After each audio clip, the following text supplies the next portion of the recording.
जय हिंद दोस्तों। Agriculture engineering playlist में हम लोग का आज दूसरा क्लास रहेगा फार्म पावर एंड मशीनरी। ठीक है, ये हम इसमें समझेंगे जो फार्म पावर है, मशीनरी है जो हो रखी हैं, उन सब के बारे में समझेंगे आज। देखिए, इंजीनियरिंग का क्या ही प्रिंसिपल है, पहले इसको समझते हैं। हम लोग इंजीनियरिंग क्यों यूज करते हैं कल्चर में है, इंक्रीज प्रोडक्टिविटी। क्या करने के लिए?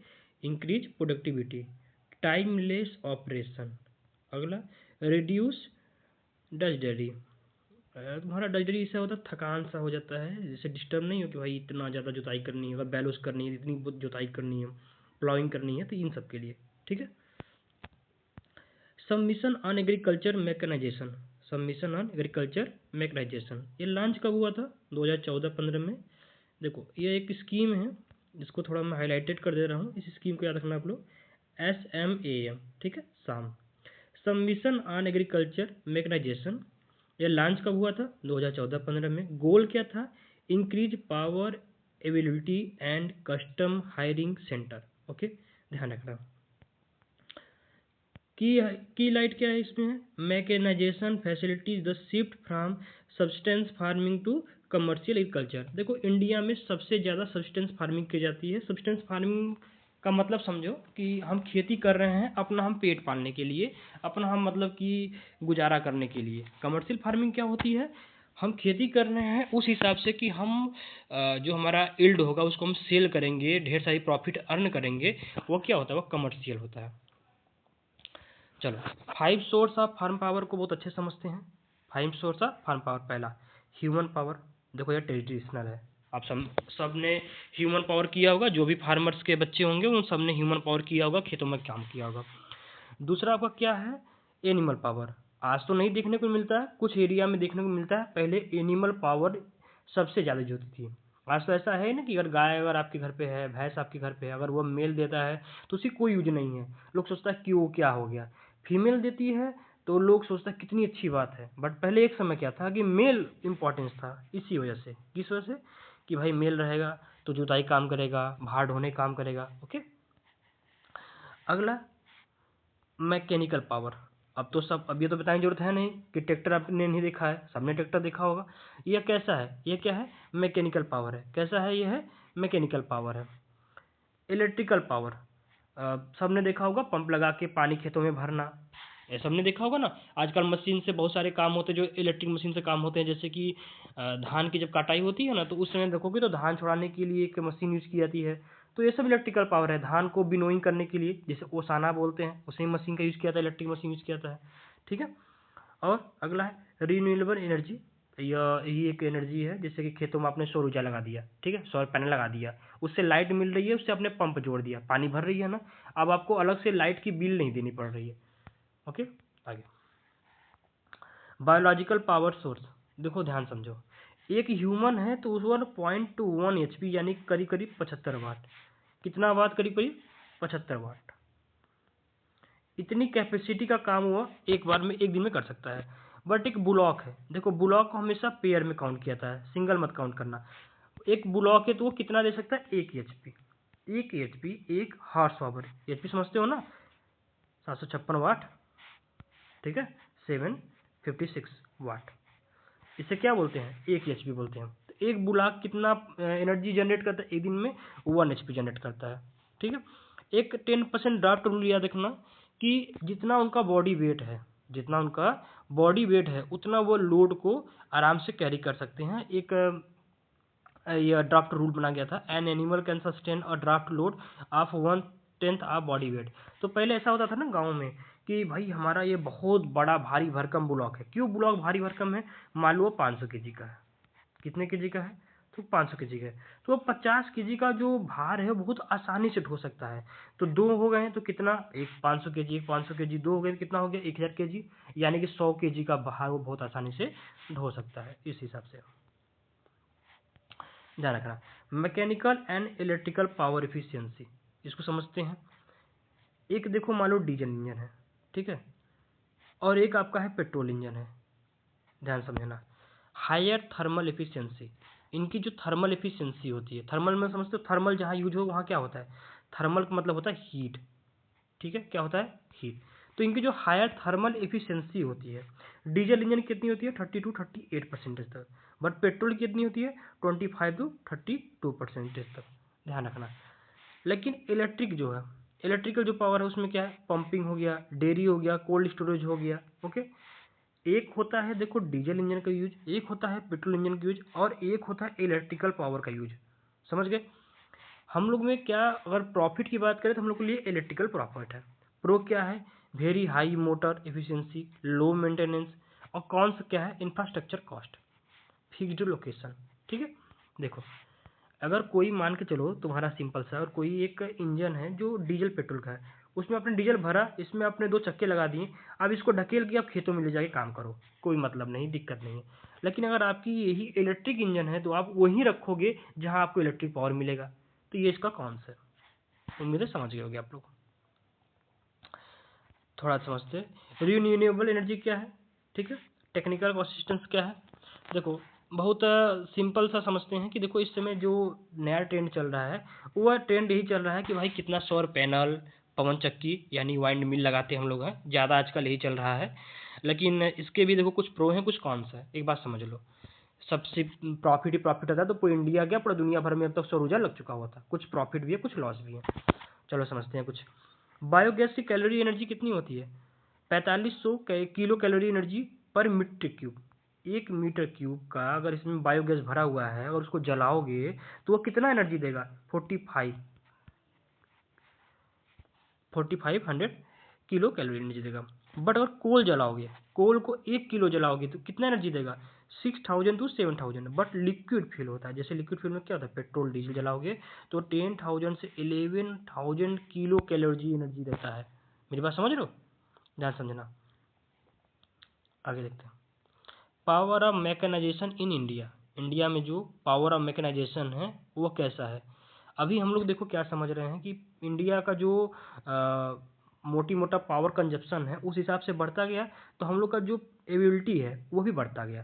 पहले इंडिया में देखो बहुत कम पावर एबिलिटी थी, अब 2000 अभी तो 2.2 किलोवाट पर आवर का रखा गया है कि एबिलिटी है सबके पास है, लेकिन इसको 4 किलोवाट तक का टारगेट रखा गया है 2030 तक का।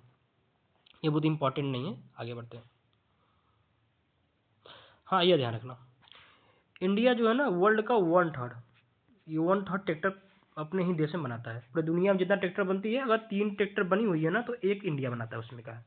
ये बात ध्यान रखना, इंडिया में ट्रैक्टर की बहुत अच्छी प्रोडक्शन लाइन है। हिस्ट्री समझते हैं ट्रैक्टर की। देखो मैकेनाइजेशन में सबसे इंपॉर्टेंट अगर कोई टर्म है तो ट्रैक्टर है। ट्रैक्टर ने जो प्लॉइंग की जो स्पीड है उसको बढ़ाई, और पूरे दुनिया भर में अगर कहोगे तो ट्रैक्टर की क्रांति ने खेती की क्रांति में बहुत अहम योगदान दिया है मशीनरी में।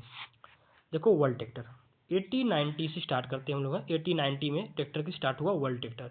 1920 में जापान ने इंट्रोड्यूस किया क्या, टीलर।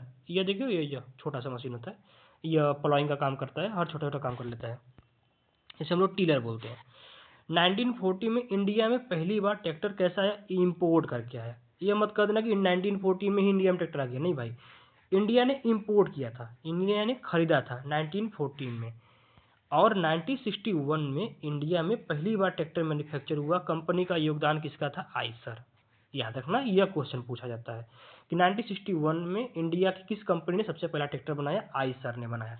1963 में इंडिया ने क्या कौन सा इंजन बनाया, कृषि इंजन, ठीक है। 1963 में इंडिया ने इसका इंजन बनाया, उस इंजन का नाम क्या रखा, कृषि इंजन।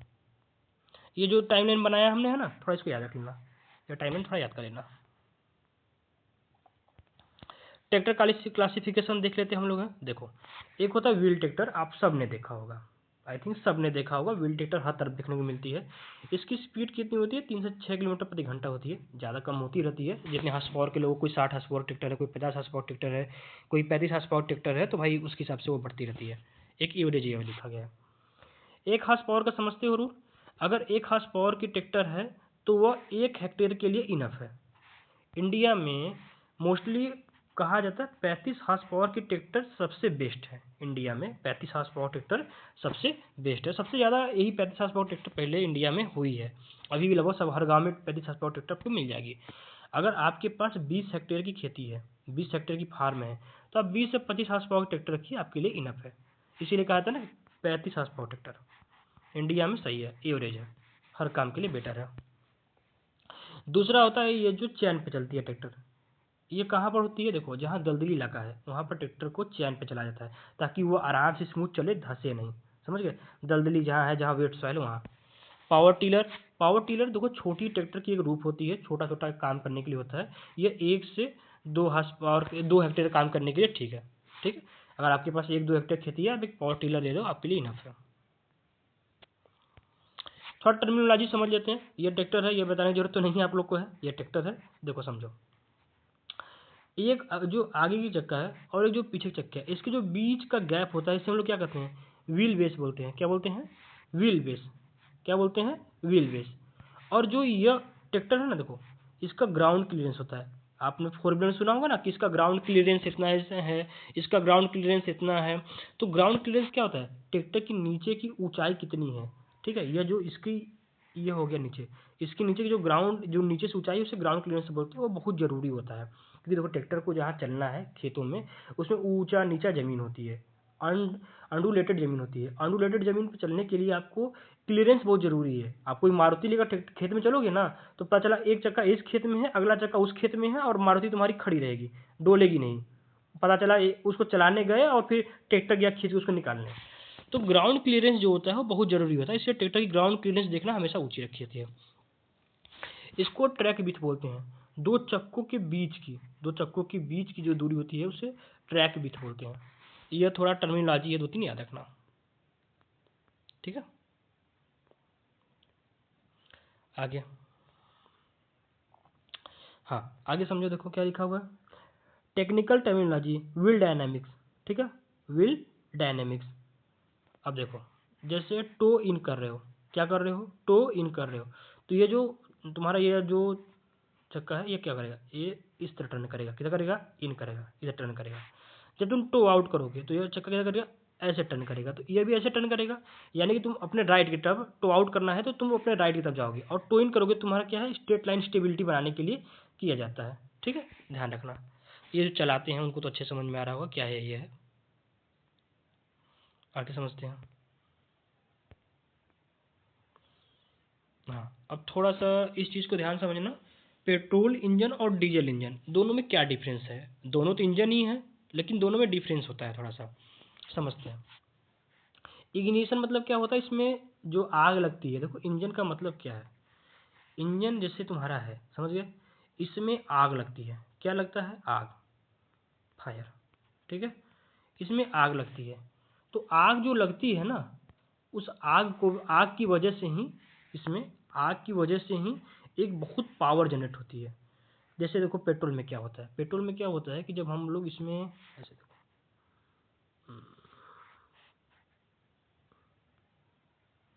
देखो एक इन होता है, एक आउट होता है, समझे, एक इन होता है, एक आउट होता है। तो जब इसमें एक पिस्टन होता है इस तरह से, तो पिस्टन नीचे जाता है फिर ऊपर आता है, नीचे जाता है फिर ऊपर आता है। तो जब ऐसे होता है ना, तो एक साइकिल बन जाती है, एक साइकिल बन जाती है, इसमें लगा होता है, ये इसको इसे घुमाता है, और इस चैन की वजह से, इंजन पे चैन लगा होता है और ये आपका टायर को घुमाता है, और इस तरह से गाड़ी आपकी आगे बढ़ती है। ठीक है, समझते हैं। इग्निशन में क्या होता है, स्पार्क प्लग होता है। जैसे ही आपने टच की स्पार्क प्लग को ऑन किया, वह इग्निट करेगा, हल्का सा चिंगारी लगाएगा और पेट्रोल में आग लग जाएगी। और इसमें क्या होता है, ध्यान रखना, इसमें पेट्रोल जब वो इनटेक करता है तो हवा को और पेट्रोल को मिक्स करके छोड़ा जाता है, और बहुत प्रेशर से छोड़ा जाता है। डीजल इंजन में क्या होता है, कंप्रेशन से आग लगती है, यानी दबाव से आग लगती है, और इसमें हवा का बस हवा रहता है। ठीक है, कंप्रेशन रेशियो क्या होता है इसका, है इसका 4:1 होता है, ये से 8:1 होता है, लेकिन इसका बहुत हाई होता है कंप्रेशन रेशियो, 14:1 से 22:1 होता है। इसीलिए देखो इसका थर्मल एफिशिएंसी जो है ना कम होता है, इसीलिए, और इसका थर्मल एफिशिएंसी बहुत ज़्यादा होता है। दोनों में तुम्हें सिंपल एग्जाम्पल बताऊँ, क्या सिंपल मतलब डिफरेंस कैसे पहचानोगे, जहाँ पर हाई टार्क की जरूरत होगी, यानी जो मालगाड़ी होगी जिसको सामान ढोना है, उन सब में डीजल की यूज होता है, समझ गए, क्योंकि ये जो टार्क है ज़्यादा यूज करता है, इसका टार्क कम होता है, इसका टार्क ज़्यादा होता है। तो जो, लेकिन एक बार साउंड देखो, साउंड से ही पहचानना हो, तो जो तुम्हारी पेट्रोल इंजन होती है उसकी साउंड बहुत कम होती है, लेकिन जो डीजल इंजन होती है उसकी साउंड बहुत ज़्यादा होती है। जैसे ट्रक हो गया, तो जो ट्रक होता है उसमें हाई टॉर्क चाहिए, क्योंकि भाई 5 टन 2 टन 3 टन सामान ढो रहा है। अब कार पे तुम 10 टन टांग दोगे तो कार चलेगी? कार बैठ जाएगी ना। तो कार क्या है? पेट्रोल है। लेकिन डीजल इंजन क्या है? वो बहुत हाई टॉर्क देता है, तो वो आराम से ट्रक को खींच ले जाता है। चलो, हमेशा सुनने वाला क्या है? फोर स्टेक टू स्ट्रोक क्या है? फोर स्ट्रोक टू स्ट्रोक क्या है, समझो। देखो, फोर स्ट्रोक में क्या होता है कि एक बार ऐसे आया ना, तो ये 2 बार अप डाउन करेगा, 2 साइकिल को बनाएगा, ठीक है। और एक बार कंप्लीट होने में ये 4 बार घूमेगा अपने आप को, मतलब एक साइकिल कंप्लीट होने में ये 1 2 3 4 करेगा और 4 स्ट्रोक लेगा। टू स्ट्रोक क्या होता है कि ये 1 पावर स्ट्रोक पर रेगुलेशन, ठीक है। जैसे इसमें इमेज देना चाहिए था यार। हाँ देखो, यहाँ इमेज तो है लेकिन फोर स्टेप का नहीं है ना। चलो अच्छा, कोई बात नहीं, सिम समझा देते हैं। देखो, ये इमेज जो बना हुआ है ना, इसको समझो। देखो, जैसे क्या कर रहा है कि यहाँ से ऐसे हुआ, आपका आधा हो गया, फिर ये आधा हो गया, तो ये कंप्लीट मिला कितना हो गया? 1 हो गया। लेकिन यहाँ देखो, यहाँ पर हो क्या रहा है कि जब 2 बार राउंड घूमेगा, 2 राउंड घूमेगा, तो इसका 1 स्ट्रोक बनता है। कितना बनता है? 1 स्ट्रोक। फिर जब 2 राउंड फिर यहाँ से आएगा, फिर 2 राउंड जब घूमेगा तो इसका 1 स्ट्रोक बनता है। यानी 2 और 2 4 स्ट्रोक हो गया ना, हो गया 4 स्ट्रोक। इसमें क्या है कि 1 स्ट्रोक ऐसे हो गया। आप इमेज को ध्यान समझिए, ध्यान समझ जाएंगे, ठीक है। एक पावर में यहाँ लिख दिए हैं कि 1 पावर स्ट्रोक पर 2 रेगुलेशन, ठीक है। 2 चक्र घुमाएगा अपना, तो उसने 1 पावर स्ट्रोक जनरेट करने हैं, और 1 रेगुलेशन इसमें घुमाएगा, एक बार घूमेगा तो यह 1 पावर स्ट्रोक करने हैं। ओके, इसमें थोड़ा 1 2 टर्म और याद रखना। देखो, suction, compression, power, exhaust. Exhaust समझ रहे हो? जब हम लोग पहली बात यहाँ पर देखो, अच्छे से समझाता हूँ। देखो क्या कर रहा है, यहाँ से ये तुम्हारा आया ना, ऐसे इनटेक हुआ, ये जो तुम्हारा ऐसे नीचे गया, ओके। फिर ये ऊपर आया, और जब ऊपर आता है ना, तो जो इसमें की गैसेस होती हैं जो यूज होती हैं, यह इस तरह से आउट हो जाती हैं। फिर से देखो, इधर से देखो आउट हो गई, और इधर से देखो इन हो गई, समझ गए। इधर से अंदर आती है, पेट्रोल और एयर का मिक्स आएगा। इग्निटर देखो ये लगा है, इग्निटर इसे बोलते हैं, समझ गए। ये क्या है? इग्निटर है। यहाँ आग लगेगा, आग लगने की वजह से इसमें बहुत प्रेशर बनती है, तो ये नीचे आएगा। क्या होगा? ये नीचे आएगा। देखो, इससे बोलते हैं टीडीसी। ये जो टीडीसी है और ये जो बीडीसी है, इसको ध्यान रखना। इसके बीच का जो स्पेस है, इसी स्पेस के अंदर ये आएगा जाएगा, आएगा जाएगा। और ये जो देख रहे हो, यह जब आता है नीचे ना, तो ये इसको घुमाता ऐसे है, तो इसी से आगे चैन लगी होती है और तुम्हारे चक्के को घुमाती है। अब पूरा समझ में आ रहा है मैटर तुमको? इसी से चैन लगी होती है, जब ये ऐसे घुमा रहा है तो आगे क्लच लगा होता है, उस पर एक सिस्टम सेट किया गया होता है, कभी किसी और में समझाएंगे। और उसमें उसी सिस्टम की वजह से फिर आगे चैन से तुम्हारा इंजन चलता है। तो फिर जब यह नीचे आया, आगे गया, तो जो इसके अंदर की गैस जो जल चुकी है वो कहाँ जाएगा? तो यह आउट होता है। तो इन इधर बोलते हैं, इधर इन बोलते हैं, और इधर आउट बोलते हैं। अब यह ध्यान रखना आप लोग। चलो, ये बहुत टफेस्ट है, इतना टफ आप लोग से नहीं पूछा जाएगा, कल्चर में पूछा जाएगा, इंजीनियरिंग का सब्जेक्ट ये है। यह याद रखना, कंप्रेसर रेशियो क्या होता है?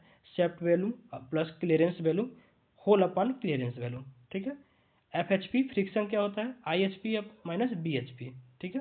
IHP मतलब power generated inside cylinder, BHP मतलब यूजफुल पावर एट क्रैंकशाफ्ट, यह क्रैंकशाफ्ट होता है। ध्यान रखना आप लोग, ठीक है। उम्मीद है समझ गए होंगे आप लोग इसको, और इसको ध्यान से समझ लेना फिर से। रिवीजन क्या है? 4 किलोवाट पर, हम लोग का अभी 2030 तक का टारगेट है, ठीक है, 4 किलोवाट का। ब्लॉक ड्राफ्ट कैपेसिटी 10% की होती है। ड्राफ्ट कैपेसिटी कितनी होती है? अगर 1000 kg का अगर कोई ब्लॉक है, तो वह कितना पावर उठा सकता है? 100 kg का। 10% रूल है। डीजल कंप्रेशन रेशियो कितना है? 14:1 to 22:1 है। थर्मल एफिशिएंसी देखो डीजल की ज़्यादा होती है पेट्रोल के मुकाबले। वाइंड मिल ऑपरेशन करने के लिए आपको 10 किलोमीटर प्रति घंटा से 32 किलोमीटर प्रति घंटा तक हवा चाहिए। देखो, मिनिमम है कि अगर 10 किलोमीटर प्रति घंटे की स्पीड से हवा चलेगा ना, तभी जो वो पवन चक्की का वो लंबा लंबा डायना होता है ना, वो तभी घूमेगा मिनिमम। और मैक्सिमम इतना होगा, इससे ज़्यादा होगा तब भी काम नहीं करेगा, इससे कम होगा तब भी काम नहीं करेगा।